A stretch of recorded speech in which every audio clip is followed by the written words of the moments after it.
Is it easier? Do you want me to follow you around while you talk? I don't know. I just think it's fun. I don't know. I kind of feel like I have to be authentically in the moment.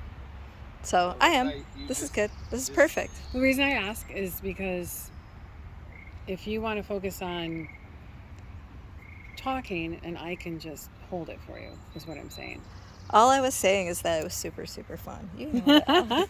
It was super fun. It was like a math problem. And also... Okay, you are recording now. Did you want to be recording now? Okay, all right, then I'll shush.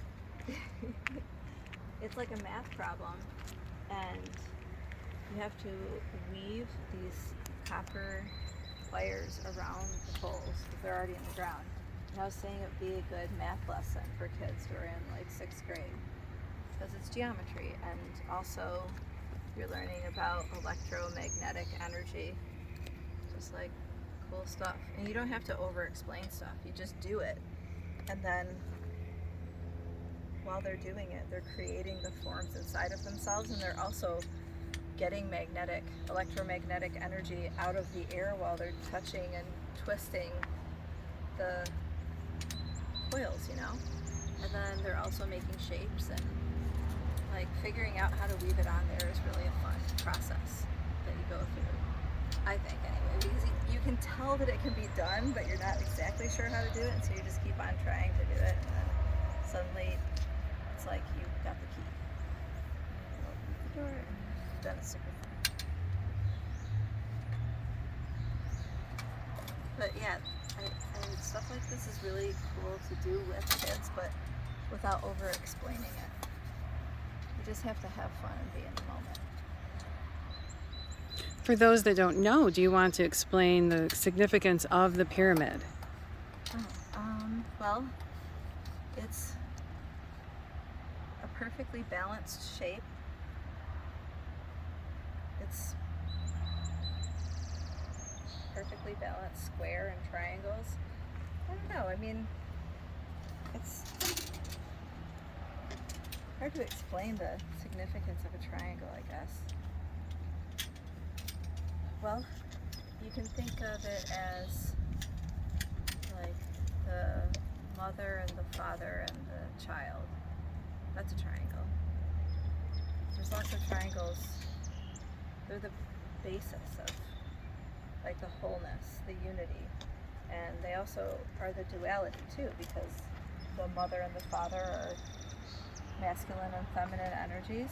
So it's a duality, but when they join together, and then there's a unity and a wholeness, and that's where the, you know, even if you want to think of it as a cosmic offspring comes in, because you create something by making your dual nature a unity.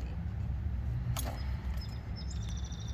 I don't know if that answers exactly the question of significance of a triangle, but all of the shapes are significant. Like the square is a 4-part shape, and there's 4 parts to the breath.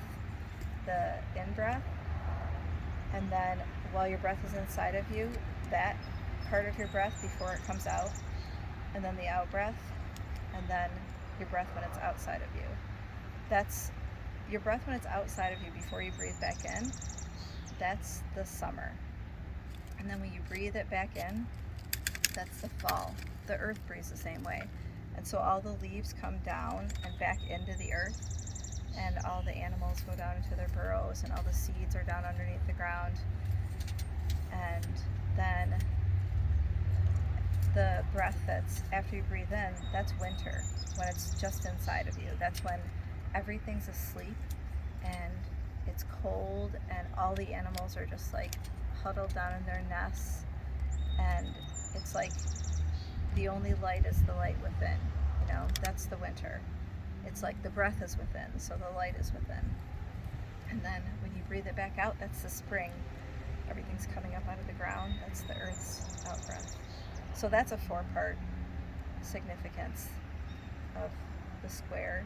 And then those together, you combine the qualities of the numbers too. Like quality of the number 3 being the Trinity, and the quality of the number 4 being a balanced cycle, 4-part cycle. So, and then there's 7, which has its own significance too. But yeah, pyramids in Egypt. They made them for a reason. Yeah. And it's like, so think about it like this. If there's a point where energy enters or leaves,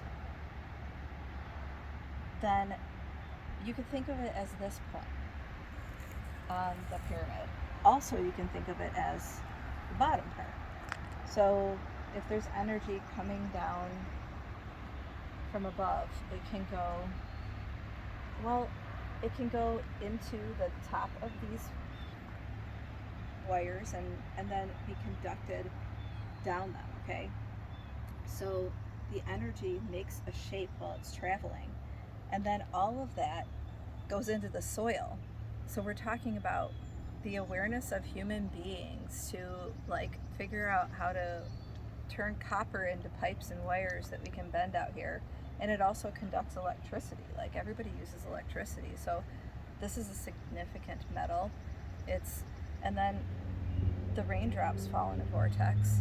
The Fibonacci spiral, the shell, the nautilus, it's the golden ratio. And so it makes up everything in the world. You can go inside and look at it in the salt. Do you want to keep rolling? Or doing? I feel like I will talk forever. Maybe I should stop because I think I know what I would do